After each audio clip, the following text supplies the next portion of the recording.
Muy buenos días y bienvenidos a Enfoque Político. Les saluda Marilis Llanos. Hoy tendremos fuego cruzado porque me acompañan dos venezolanos con visiones muy opuestas a la actual crisis de Venezuela.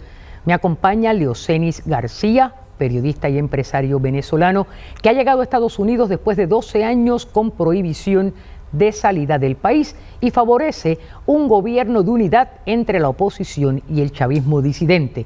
En contra de esta postura, José Antonio Colina, militar retirado y exilado político, presidente de VPEX, Venezolanos Perseguidos Políticos en el Exilio, una organización que fundó hace 11 años. Bienvenidos a ambos. Muchas gracias, Marilis. Leocenis, un abrazo.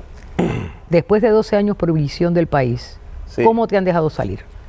Bueno, vengo llegando de Washington, donde me he reunido con el señor Helio Abram, enviado especial para el caso Venezuela del Departamento de Estado, con el señor Mauricio Claver Carones. asesor del presidente Trump, con el secretario general de la OEA.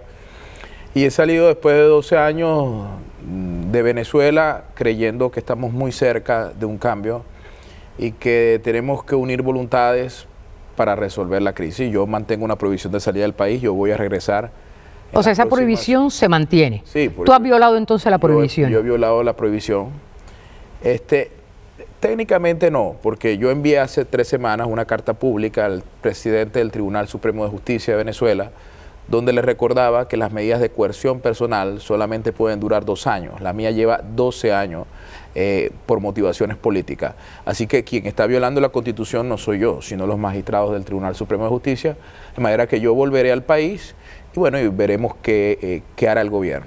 Ustedes los dos son venezolanos, Colina ha estado en múltiples ocasiones en el programa y quieren, me imagino, como venezolanos, lo mejor para su país. Sí. Su postura es una postura un tanto no aceptada en el exilio por los venezolanos exilados.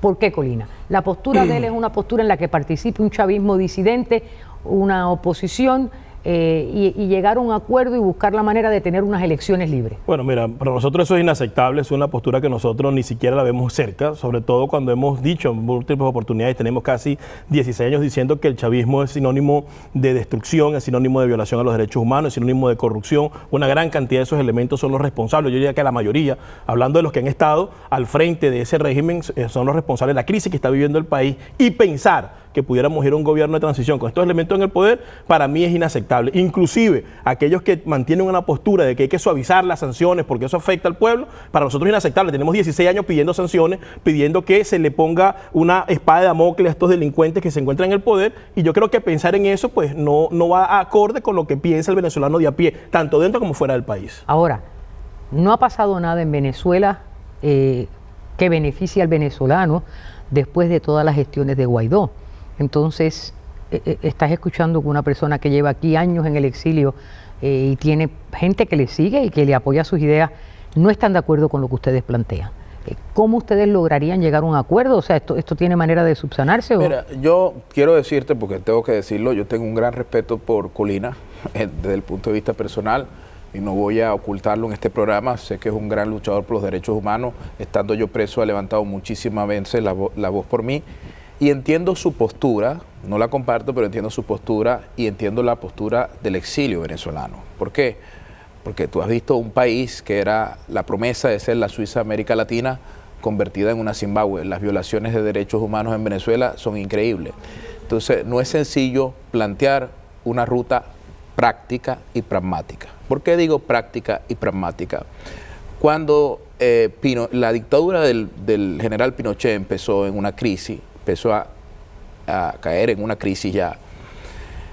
Habían varios, como digamos, candidatos o gente que podía aspirar a la presidencia, estaba Lago, etcétera. Y había un tipo que tenía 1% en las encuestas.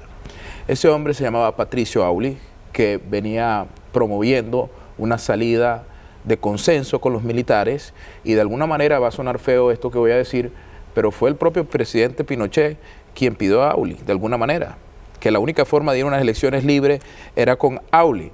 ¿Y en qué terminó eso? Terminó en una cosa, Marilis, increíble. Pinochet terminó en el ejército después que sale del poder, y de alguna manera se desmontó la dictadura chilena por los propios actores.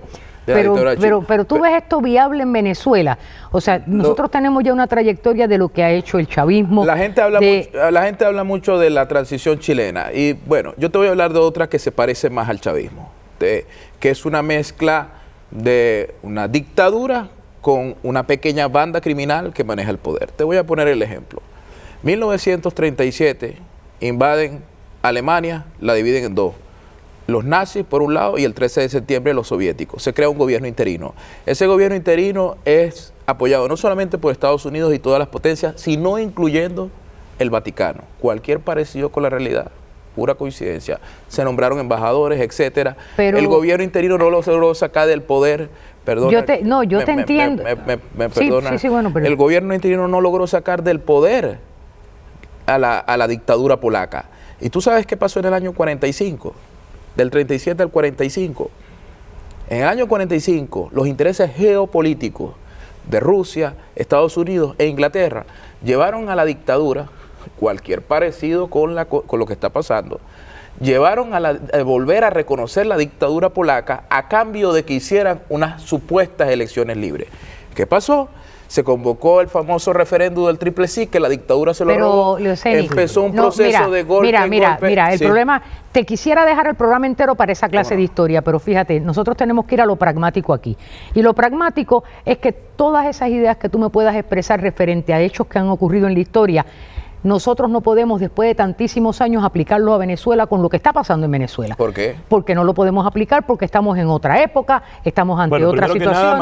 Primero que nada, Leocenis, tú estás comparando peras con manzanas. Para comenzar, en Venezuela lo que existe es un cartel de narcotraficantes. Es diferente. Hay una cantidad de generales, y yo vengo de las Fuerzas Armadas y mantengo contacto con las Fuerzas Armadas, una cantidad de generales que no son militares, son capos de la droga y son mercenarios políticos. Esos elementos no están cuidando la institucionalidad ni la constitución y no les importa el pueblo. Eso lo que les interesa son sus negocios y saben que están tan mal vistos a nivel internacional que una vez que pase esto, ¿verdad?, entonces ellos irían a la cárcel dentro o fuera del país. ¿Por qué yo me opongo a las elecciones? Porque no soy demócrata. Yo me opongo a las elecciones porque un proceso electoral en Venezuela convertiría una banda de delincuentes en el supuesto negado que llegaran a ganar, los convertiría en la oposición legítima. Es la situación, y eso es inaceptable. Esa es la situación muy diferente a todo esto que me has contado, ¿no? Toda esta parte de la historia que me has narrado, que es que la situación de Venezuela es sui generis. En Venezuela tú tienes lo que él está hablando, y esto no lo opino yo como periodista, te lo estoy diciendo que es el sentir generalizado y ha sido denunciado ya en diferentes esferas.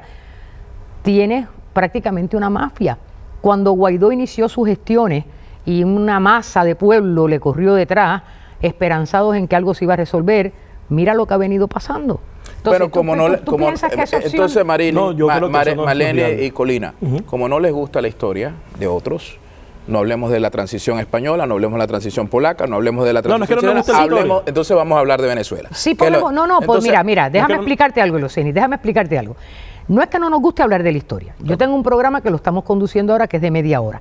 Si yo te dejo a ti que tú me dejes esa historia, nosotros no podemos hablar de más nada porque 30 minutos corren. Entonces, estamos hablando de una realidad. Tú tienes un planteamiento y una visión. Entonces vamos a hablar de la realidad de Venezuela. Los últimos años, cada vez que la dictadura venezolana ha estado en peligro, es porque personajes que vienen del chavismo, que acompañaban al gobierno, se han revelado. ¿Quién puso en peligro hace 2 años al régimen cuando tambaleó? Apareció Luis Ortega Díaz, fiscal general de la República, y dijo, esto va a ser una dictadura, señores, esto va muy mal. Antes había aparecido el general Rodríguez Torres, que era compañero de Diosdado Cabello, por cierto. Y no es compañero de Diosdado Cabello, eso es falso. Uno de los hombres de Nicolás. Mucho menos antiguo que Diosdado Cabello, mucho menos. Pero era director del SEBIN, puesto por Diosdado Cabello, es lo que quiero decir. Aparece y tiembla la dictadura. ¿Y ahorita qué tiene Maduro? ¿Qué tiene Maduro, Colina? Te voy a hacer una pregunta. ¿Tú de verdad crees que cuando Luis Ortega brincó la talanquera, que cuando Miguel Eduardo Rodríguez Torres brincó la talanquera, ahorita que Figuera, que es el top star aquí en Miami, brincó la talanquera, eso ha puesto en peligro la dictadura? Yo creo que estás equivocado. Lo que ha puesto en peligro la dictadura ha sido la gente en la calle cuando ha salido, y eso que no ha salido en masa. ¿Tú crees que lo que pasó el 30 de abril, cuando, independientemente de las cosas oscuras que hay detrás, ¿no? Que hay unas cosas con las cuales... Muy oscuras, ¿no? La boliburguesía y los corruptos queriendo manejar la transición. Exacto.